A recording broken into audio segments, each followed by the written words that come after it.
오늘 우리에게 주시는 말씀은 느헤미야 4장 13절에서 14절 말씀. 신기한 생활은 오늘 한 주 잠깐 쉬고 가정에 대한 말씀을 좀 생각해 보기로 원하는데요. 오늘 목표는 우리 가정에 화목이 있는 것과 설교가 30분 안에 끝나는 겁니다. 그래서 아내에게 원고를 획기적으로 줄였다라고 얘기했는데 아내가 듣더니 그러더라고요. 그러나 성령의 인도하심 아래 또 함께 말씀을 은혜 가운데 나누길 원합니다. 오늘 본문이 되는 이 느헤미야서는 이스라엘 남유다가 원래 바벨론에 의해 포로로 잡혀가고 나고 그 다음에 70년의 포로 생활이 끝나고 난 다음에 3차에 걸쳐서 다시 예루살렘으로 이제 귀환을 하게 돼요.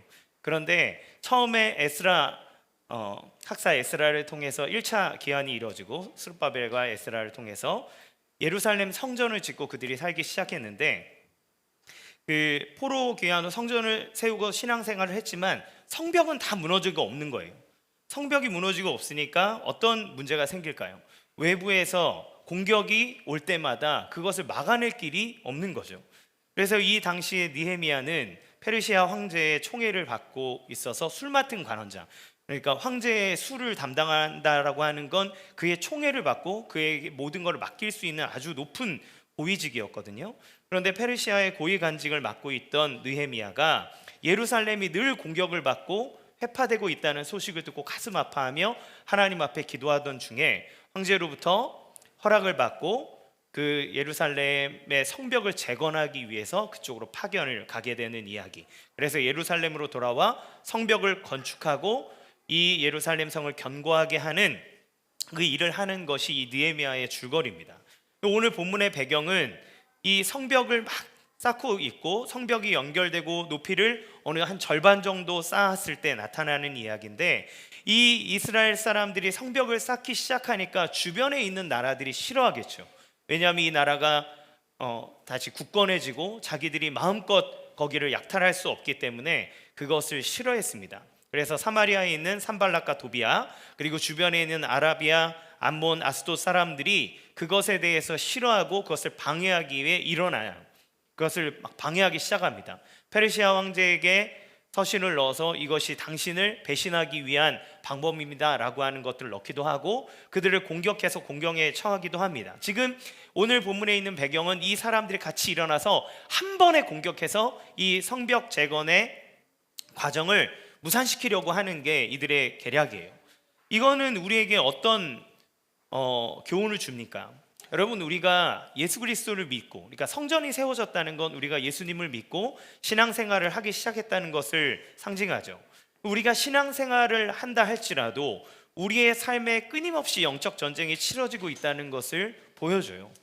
예수님을 믿고 하나님을 우리의 구주로 삼고 살아가지만 우리가 하나님을 믿고 살아가는데 그것을 방해하고자 하는 영적 세력들이 있다는 것을 얘기합니다. 악한 세력은 우리가 온전하게 신앙생활을 하도록 내버려 두지 않아요. 끝없이 믿음을 방해하고 우리를 충동질하고 우리가 그 믿음을 갖지 못하도록 방해하는 것이 현실입니다. 여러분, 하나님께서 성전을 짓게 하고 그 예루살렘이 평안하게 세워지는 것을 싫어하실까요? 하나님의 뜻이죠. 하나님의 사람들에게 소명을 주셨고 그 소명을 받은 사람들이 그곳에 와서 하나님의 뜻대로 일을 행하는 거예요. 그런데 성전을 건축할 때에도 3년 반이 넘도록 성전 건축이 이렇게 지연되는 일들이 있었고 지금 이 성벽을 지을 때에도 이것을 방해하는 수많은 세력이 있다는 겁니다. 우리가 하나님의 소명을 받고 하나님의 뜻을 따라 일을 하고 있다 할지라도 그 소명을 방해하고 그 소명을 무산시키려고 하는 그런 공격들이 우리에게 반드시 있다는 거예요. 오히려 그 소명을 따라 일할 때 우리에게 더 큰 공격들이 있습니다. 그래서 여러분, 혹시 여러분들이 기도하고 그래, 내가 이걸 해야 되겠어, 하나님이 나에게 마음을 주셔서 내가 이 일을 진행해야 되겠어 라고 하는 일이 생겼는데 그 일을 할 때 방해가 있고 어려움이 있다 그래서 하나님의 뜻이 아닌가라고 생각하지 마십시오. 오히려 여러분들이 하나님의 뜻에 따라 일을 행하려고 할 때 그것을 방해하고자 하는 일들이 많이 일어난다는 것입니다. 우리도 부르심에 따라 살아가다 보면 영적 공격이 반드시 오게 되어 있어요. 특별히 지금 현재를 살아가고 있는 우리 시대에 이 세상 그리고 영적인 악한 세력들의 공격은 어디를 향하고 있을까요? 그것은 저는 가정을 향하고 있다고 생각이 듭니다. 하나님께서 사람을 창조하시고 가장 먼저 세우신 최초의 공동체가 이 가정이라고 하는 공동체인데, 가정이 해체되어지는 것, 그것은 하나님의 뜻과 하나님의 형상을 이어가는 데에 방해하는 가장 중요한 거죠. 지금도 가정의 해체가 너무나 많이 이루어지고 있습니다. 우리나라에서 제일 심각한 문제로 이루어지고 있는 게 무엇이죠? 요즘에 인구 감소에 대한 이야기죠.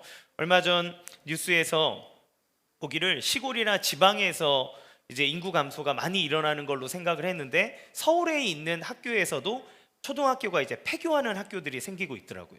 그 지역에 1인 가구들이 많이 늘어나고 아이들이 점점 없어지면서 이제 학교가 없어지는 곳, 학교가 사라지는 곳, 아이들이 사라지는 곳이 그냥 지방뿐만 아니라 가장 인구 밀도가 높다고 하는 서울에서조차도 그러한 일들이 일어나고 있습니다. 가정이 해체되고 있어요. 가정이 파괴되고 있습니다. 이혼율은 자꾸 높아져 가고, 또 가정 안에서 수많은 그 불륜의 일들이 아무것도 아닌 것처럼 또 일어나기도 하고, 같이 가정을 이루고 있으면서도 화목하지 못하고 반목하는 사람들이 얼마나 많은지 모릅니다. 편부모, 가정 안에서 부모님의 이혼으로 인해서 여기도 저기도 끼지 못하는 우리 자녀들도 참 많다고 해요. 영적인 공격이라고 하는 것은 나 혼자에게만 국한되어져 있는 것이 아니에요. 오히려 나에게보다 더 약한 곳을 공격하게 되어 있죠. 그것은 나와 우리 가장 가까운 사람에게로부터 시작이 됩니다. 여러분, 목회자들이 소명을 가지고 살아가잖아요. 근데 목회자들이 가장 많이 공격을 받는 것은 가정입니다. 그래서 목회자의 가정에 문제가 생기면 그 목회자는 반드시 문제가 생겨요.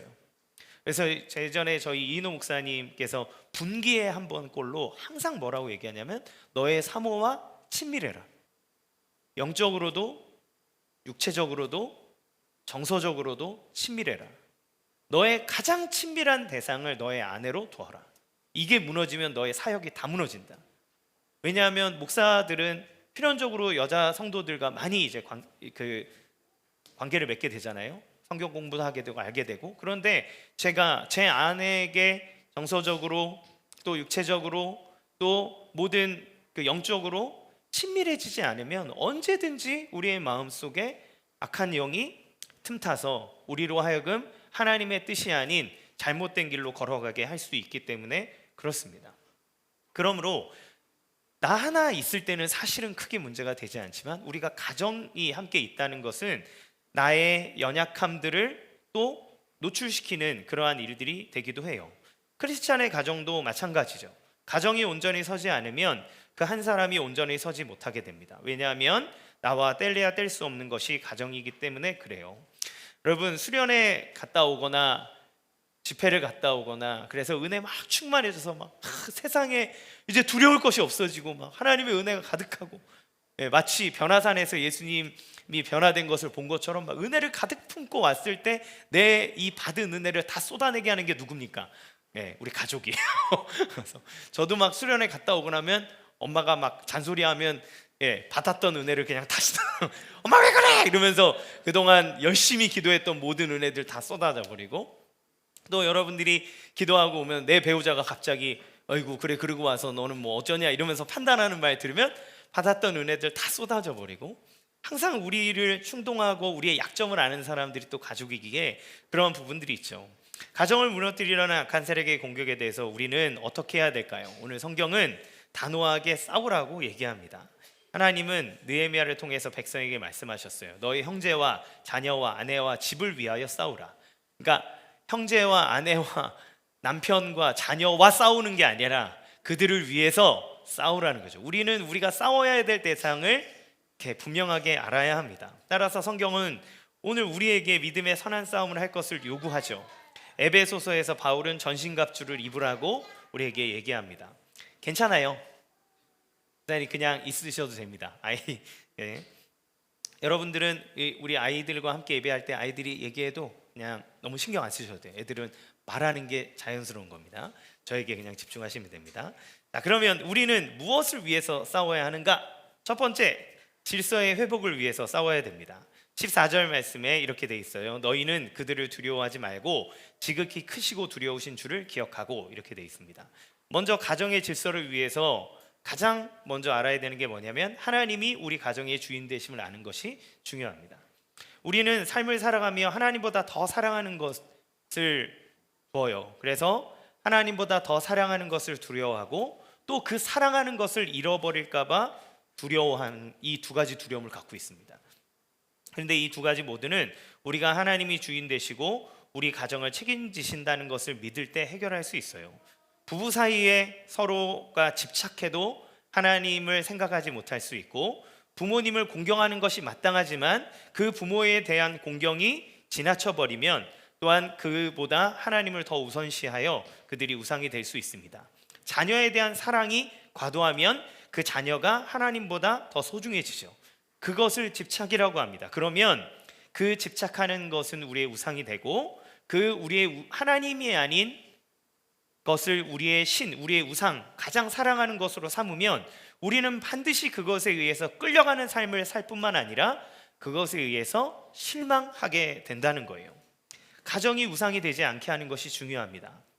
예전에 제가 아는 하는 목사님께서 선교단체에서 이제 액티비티를 한 적이 있었는데, 손가락 모양으로 이제 종이를 자르라고 하고 거기에다가 자기가 이제까지 소중하게 여기는 것을 거기에다 이제 쓰라고 한 거예요. 그래서 5가지 중에 이렇게 5가지를 쓰잖아요. 뭐 돈도 있을 거고, 뭐 자기가 이런 업적도 있을 거고, 자녀도 있을 거고, 남편도 있을 거고. 그런데 한 여자 집사님이 거기에다가 막 여러 가지를 다 쓴 거예요. 돈, 뭐 부모님, 사랑, 뭐 하나님, 자녀 이렇게 썼는데, 그런데 그거를 이제 소중히 여기는 것, 덜 소중히 여기는 것부터 이제 찢으라고 이제 얘기를 한 거예요. 그런데 마지막에 이분이 자식이 둘 있었는데 자식에 대한 손가락을 못 찢는 거예요. 이거를 못 찢어요. 여러분, 종이 찢는 게 뭐 그렇게 큰일이라고. 그런데 그 자녀에 대한 부분을 이렇게 하나님 앞에 내려놓으라고 하면서 이제 찢으라 하는데 그거를 끝까지 이제 못 찢는 거예요.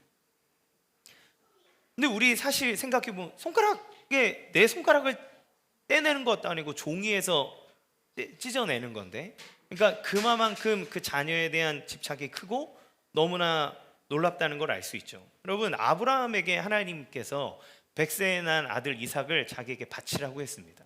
근데 하나님은 인신제사를 받는 분이 아니시잖아요.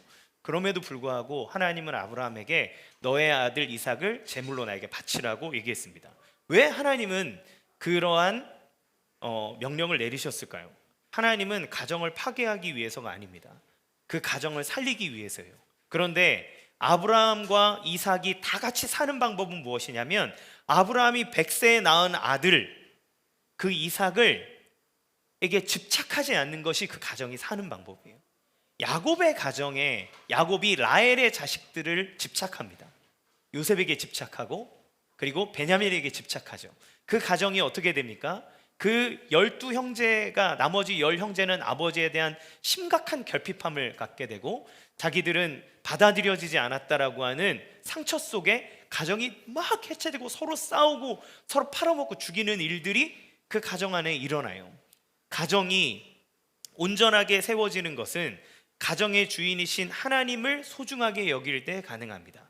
그리고 그 질서가 건강한 가정을 위해서 필요한 것은 가정을 소중하게 여기는 마음도 필요하지만 그것보다 더 중요한 것은 이 가정을 세우신 분이 누구시냐, 이 가정의 주인이 누구신지를 알고 그 하나님을 소중히 여기는 게 중요한 거죠. 그리고 그 질서가 세워지면 우리는 가정을 어떻게 세워나갈지 말씀에 따라 알게 됩니다.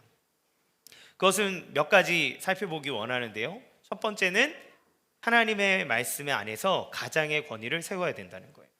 가장의 권위라 하면 군림하는 것으로 여깁니다. 우리나라 사람은 유교적 사고방식이 있기 때문에 가장, 권위 이렇게 얘기하면 마치 위에서 모든 것을 찍어 누르는 그러한 강압적 권위를 생각해요. 그러나 성경이 말하는 권위는 그것이 아닙니다. 성경이 말하는 권위는 질서를 얘기하는 거예요.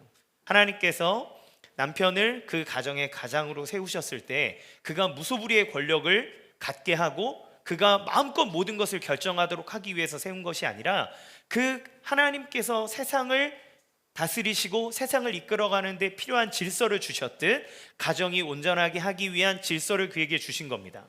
그래서 성경은 계속 무엇이라고 얘기하냐면 아내들아 너의 남편에게 복종하라 라고 얘기하면서 동시에 남편들에게는 너의 아내를 예수님이 그 교회를 위해서 목숨을 버리신 것처럼 사랑하라 그랬어요. 그러면 가장으로 세워졌다라고 하는 건 단지 그 안에서 권위를 행사하기 위해서 있는 것이 아니라 자기 가족과 아내를 위해서 죽기까지 섬기는 자리에 있으라고 하는 겁니다. 그러니까 서로 섬기는 거예요. 그것이 하나님께서 우리에게 주시는 질서입니다. 그런데 점점 세상이 지나가면서 가장의 권위들은 점점 땅에 떨어지고 있어요. 가정의 권위를 누가 가져가는 줄 아십니까? 자녀들이 가져갑니다.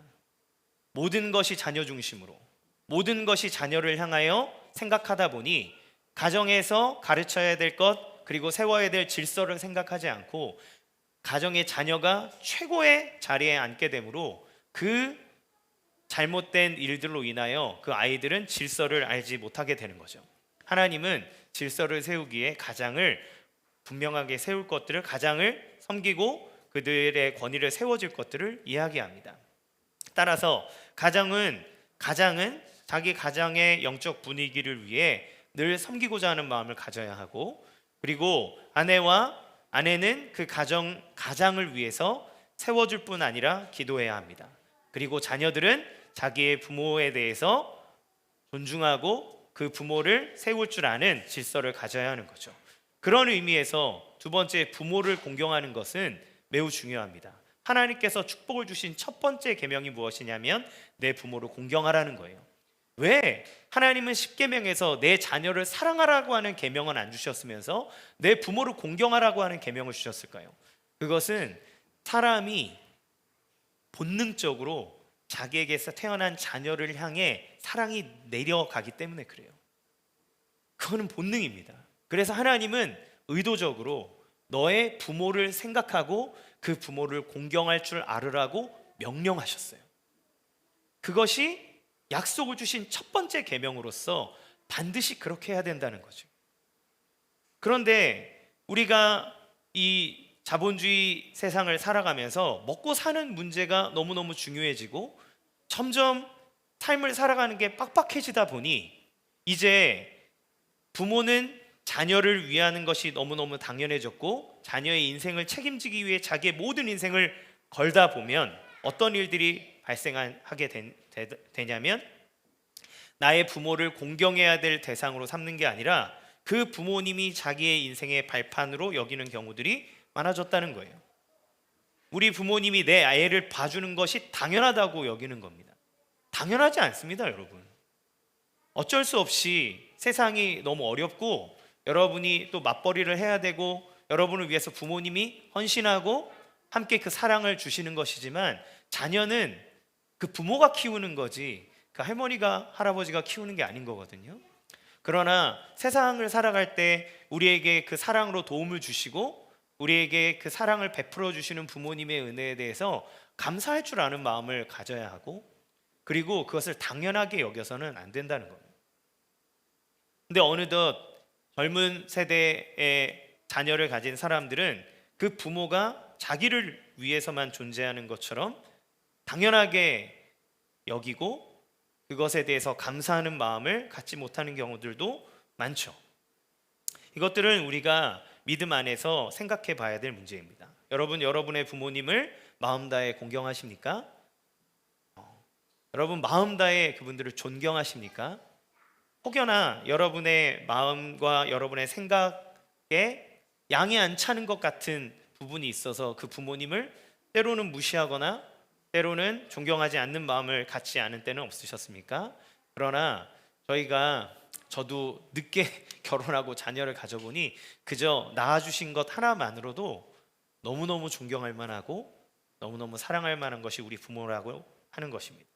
그래서 성경은 그 질서 안에서 너의 부모를 공경하라고 말합니다. 세 번째, 하나님을 경외하고 하나님을 두려워하는 마음으로 가져야 될 질서는 무엇이냐면 자녀를 나의 소유물로 두지 않는 것입니다. 자녀는 하나님의 것이고 그 자녀는 그 자신의 삶을 사는 거예요. 자녀를 나를 위해 살도록 만들어서는 안 됩니다. 하나님은 아담과 하와를 창조하시며 그 부모를 떠나 남편과 아내가 합하여 한 몸을 이루라고 하셨어요. 절대로 자녀는 우리의 소유물이 아니고 그들은 나의 노후를 위해 존재하는 사람이 아닙니다. 물론 그 자녀가 그 부모를 공경하고 효도하는 마음으로 이제까지 나를 키우시고 나에게 은혜를 주셨으니 내가 그 부모님을 섬기고 그 부모님을 위해서 하는 것들은 당연히 그 자녀의 입장에서는 해야 하는 거죠. 그러나 우리가 부모된 입장으로서 우리의 자녀들의 삶을 바라볼 때 그들의 인생을 내 마음대로 움직일 수 있다고 생각해서는 안 된다는 겁니다. 그를 향한 집착들을 내려놓는 것이 하나님의 질서 안에서 반드시 필요한 거죠. 그래서 이 시대에 공격받고 있는 가정의 질서들, 하나님을 최우선 순위로 삼고 있는가?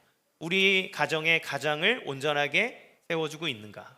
또 우리 부모님들에 대해서 공경하고 있는가? 우리의 자녀를 하나님의 사랑 안에서 그들의 삶으로 인정해주고 있는가?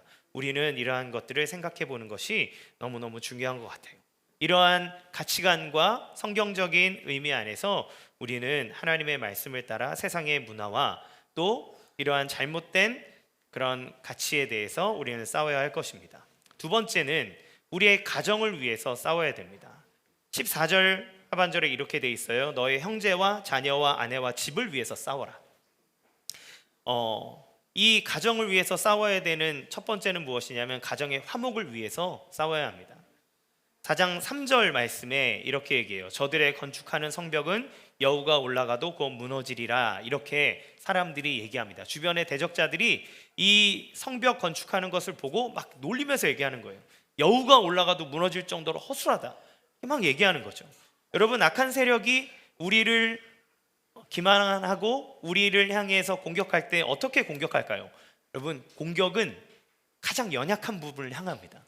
제가 그 농구를 되게 좋아하거든요. 농구를 좋아하는데 현대 농구, 옛날에 이제 올드스쿨 농구는 이제 몸빵으로 막 이렇게 마초같이 부딪히는 건데 요즘엔 전략과 전술이 너무 막 다양해지다 보니까 농구를 할 때 미스매치를 만들어요. 미스매치는 뭐냐면 큰 선수가 작은 선수가 내 수비가 되게 만들어줍니다.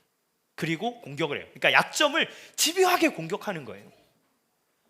격투기를 할 때도 마찬가지겠죠. 그 사람이 갖고 있는 약점을 집요하게 파고들어서 그 부분이 무너지게 만드는 거죠.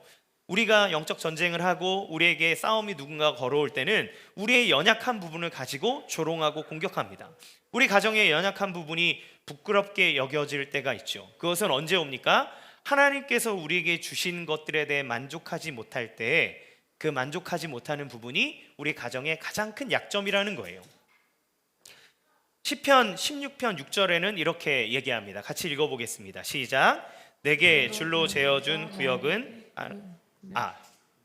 죄송합니다. 세 번역으로 읽겠습니다. 시작. 줄로 재어서 나에게 주신 그 땅은 기름진 곳입니다. 참으로 나는 빛나는 유산을 물려받았습니다. 시편 기자가 얘기할 때 하나님께서 이스라엘 백성들은 땅을 아무렇게나 갖는 게 아니라 하나님께서 지파별로 이렇게 나눠 주셨거든요.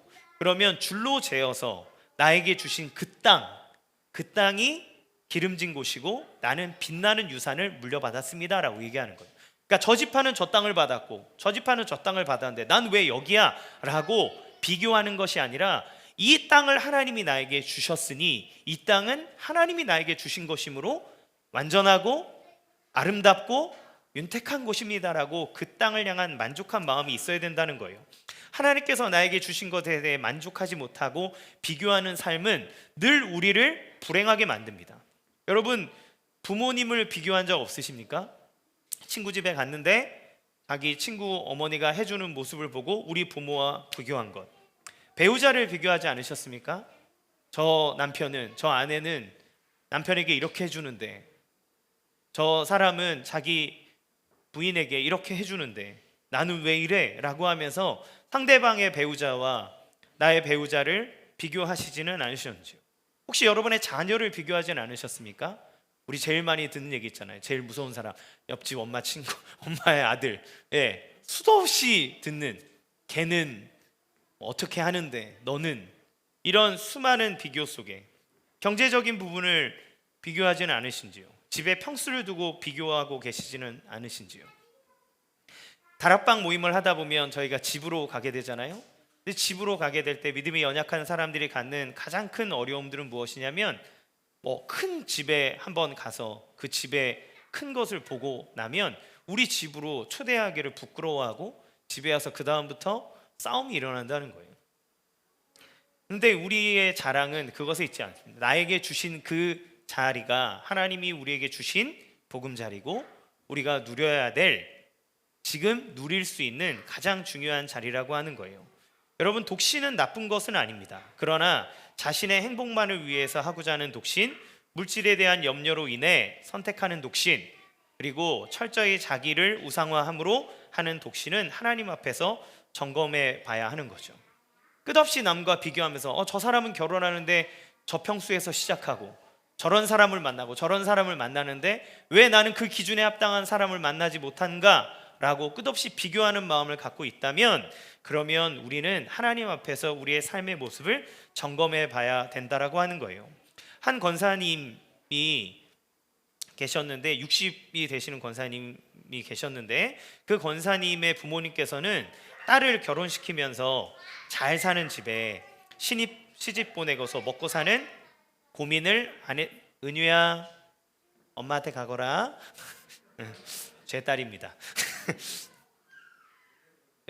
딸을 결혼시키면서 잘 사는 집에 시집 보내고서 먹고 사는 고민을 안 했으면 좋겠다고 생각을 한 거예요. 그래서 혼처를 고르고 골라서 정한 사람이 자기를 버스 회사 아들에게 이제 시집을 보낸 겁니다.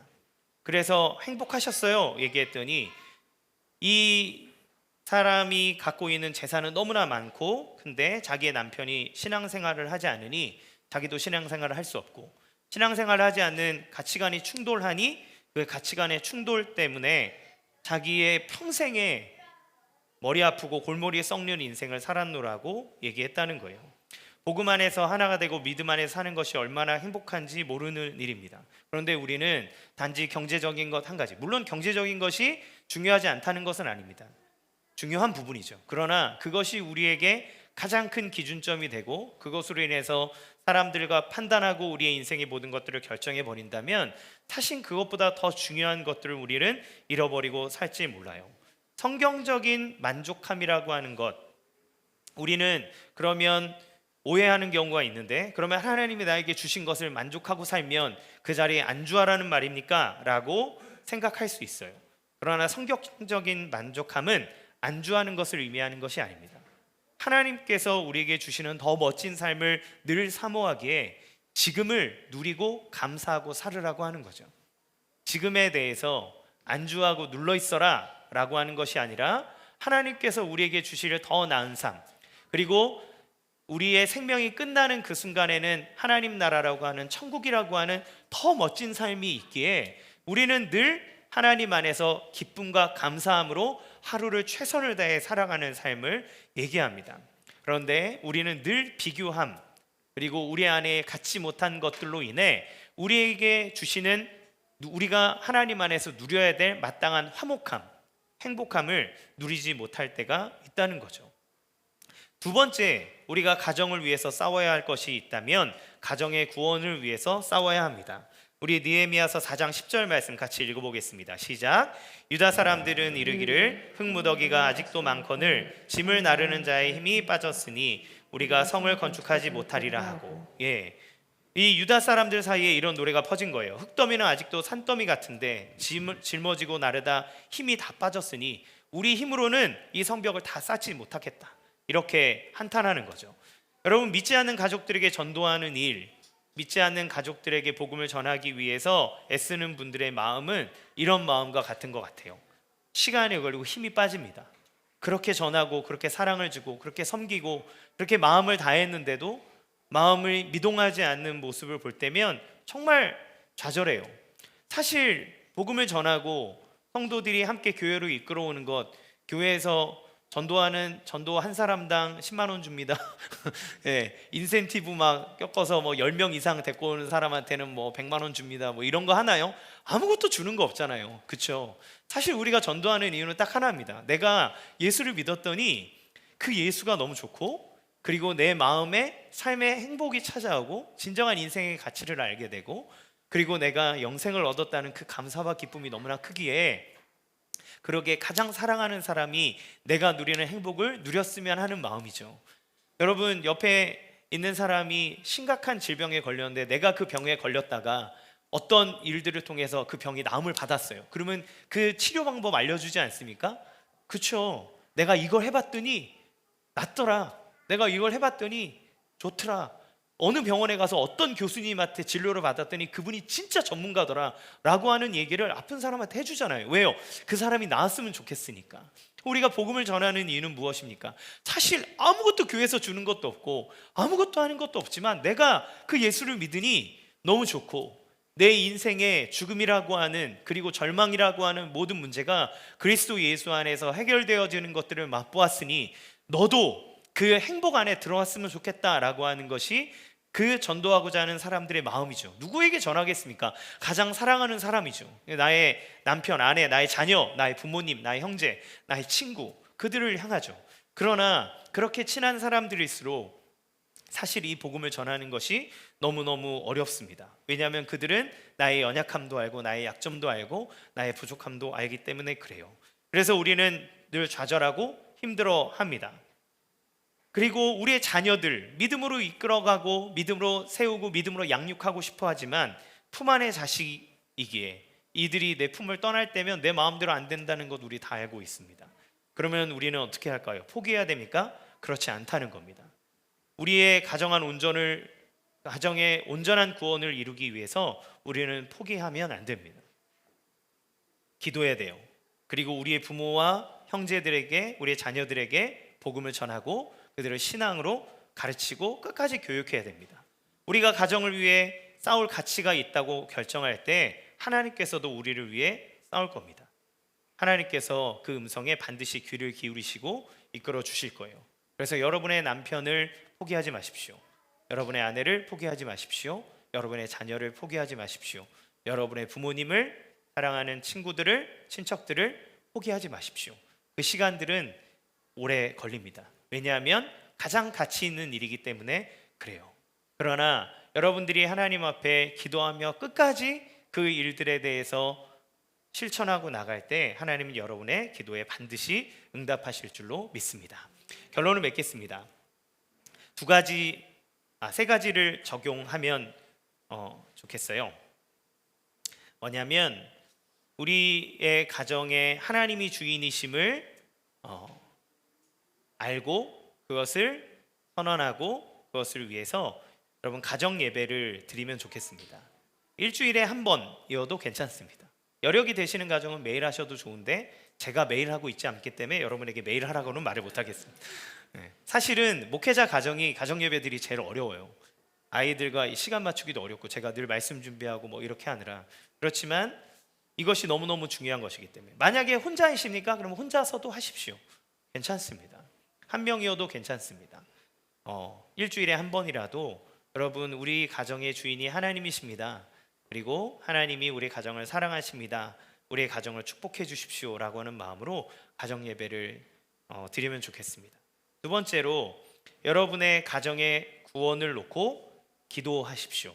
그리고 복음 전하기를 끊임없이 실행하십시오. 기도를 놓는 순간 우리는 마음을 놓을 수밖에 없습니다. 그러나 하나님 앞에 기도하면 하나님은 그 기도의 때에 따라 반드시 열매를 주실 거예요. 하나님 앞에 여러분의 가정의 구원을 놓고 기도하십시오. 그리고 복음 전하기를 끊임없이 실행하십시오. 세 번째, 여러분의 자녀를 위해 기도하고 그들에게 인격적인 신앙 교육을 계획하고 실행하십시오. 아마 이 가정 예배가 그 하나의 교육이 될 것이고 또 우리 주일학교에서 성경 읽기나 여러 가지 것들을 줄 텐데 그것들을 같이 하면서 복음을 나누십시오. 그러나 분명히 그 부모님들께서 기억하셔야 되는 것은 말씀을 가지고 그리고 기도나 예배를 가지고 그들을 판단하고 그들을 정죄하지 마십시오. 그들을 세워주고 긍정적인 말을 통해 하나님의 사랑을 받고 있는 자임을 알려주심으로 하나님의 말씀을 통해 그들이 인도받도록 그들을 내어주는 것이 좋을 것 같습니다. 올 한 해 하나님께서 우리 교회를 통해서 우리 가정 안에 이러한 일들을 세워주시기 원합니다. 신앙생활을 하려고 잘하려고만 하면 할수록 우리 가운데 끊임없이 영적인 전투와 어려움들이 있지만, 그러나 하나님의 말씀 안에서 하나님을 중심으로 여러분의 가정을 더 화목하고 질서 있고 풍성하게 세워감으로 여러분의 삶 가운데 늘 주님 주시는 기쁨과 평강이 있기를 주님의 이름으로 간절히 축원합니다. 이 시간 같이